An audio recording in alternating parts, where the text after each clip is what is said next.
भारत ने 23 अगस्त को चंद्रमा की सतह पर चंद्रयान 3 के विक्रम लैंडर की सॉफ्ट लैंडिंग के बाद इतिहास रच दिया था।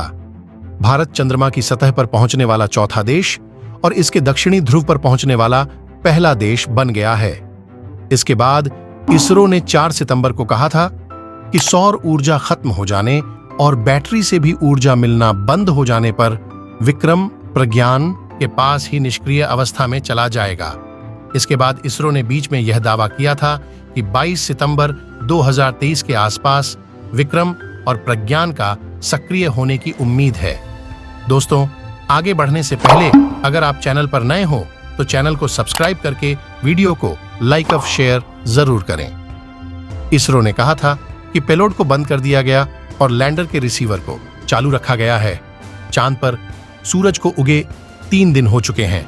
सबको इंतजार है वहां गहरी नींद में सोए चंद्रयान 3 के रोवर प्रज्ञान और लैंडर विक्रम के जगने का। लेकिन Indian space research organisation ISRO को विक्रम और प्रज्ञान से अभी तक कोई सिग्नल नहीं मिले हैं। इसरो को उम्मीद है कि दोनों दूसरी पारी के लिए जगेंगे और प्रज्ञान फिर से चांद की सतह पर चहलकदमी करेगा। इसरो ने आस नहीं छोड़ी है, लेकिन लैंडर और रोवर के जगने की आस आखिर कब तक लगाई जाए? इसरो चीफ एस सोमनाथ ने पत्रकारों से बातचीत में बताया कि हम विक्रम और प्रज्ञान के फिर एक्टिव होने के लिए चांद के एक पूरे दिन यानी धरती के 14 दिनों तक इंतजार कर सकते हैं। इसरो चीफ ने कहा कि अगर लैंडर विक्रम और रोवर प्रज्ञान फिर से एक्टिव होते हैं तो इसके कई फायदे होंगे।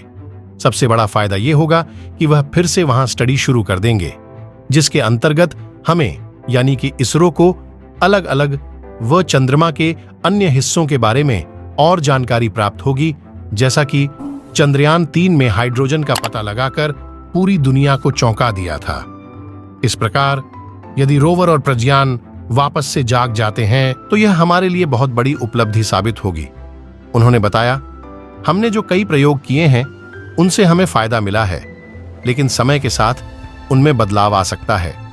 उदाहरण के तौर पर CHA-STE Chandra surface thermo physical experiment को किसी नई जगह पर रखा जा सकता है। अगर हम वहां लैंडर को एक बार फिर थोड़ा सा उछाल कर लैंडिंग करा लेते हैं तो हमें एक अन्य लोकेशन का डेटा मिल जाएगा जो अच्छा है। इसकी वजह यह है कि एक ही लोकेशन से लगातार मिल रहे डेटा वहां की सतह के बारे में असली तस्वीर नहीं बताएंगे। अगर हमें कई लोकेशन मिलते हैं तो हमें चांद के सतह को उसकी विशेषताओं के बारे में बेहतर जानकारी मिलेगी। उन्होंने कहा कि अलग अलग लोकेशन से रामभा के साथ साथ अन्य उपकरणों को भी फायदा होगा, क्योंकि उन्हें अलग अलग जगह से अलग अलग समय के डेटा मिलेंगे। प्रज्ञान पर लगे उपकरणों ने पहले ही अलग अलग लोकेशन पर एक्सपेरिमेंट कर लिया है, लेकिन और ज्यादा लोकेशन होंगे तो और बेहतर ही होगा।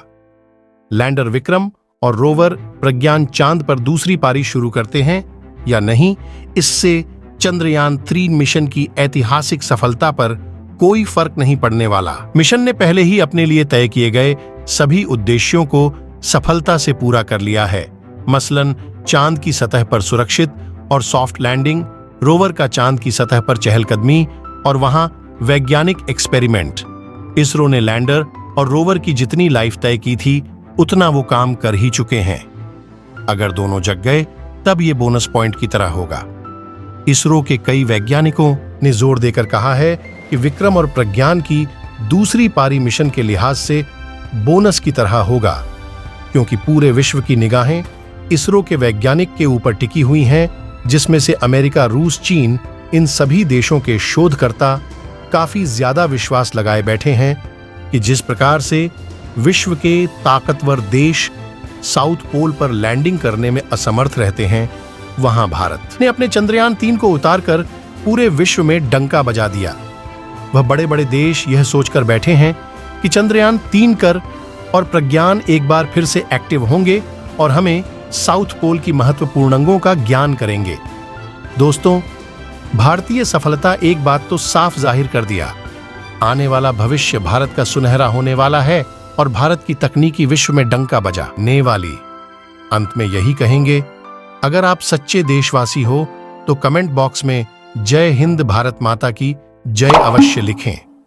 और चैनल को सब्सक्राइब करके वीडियो को लाइक शेयर जरूर करें।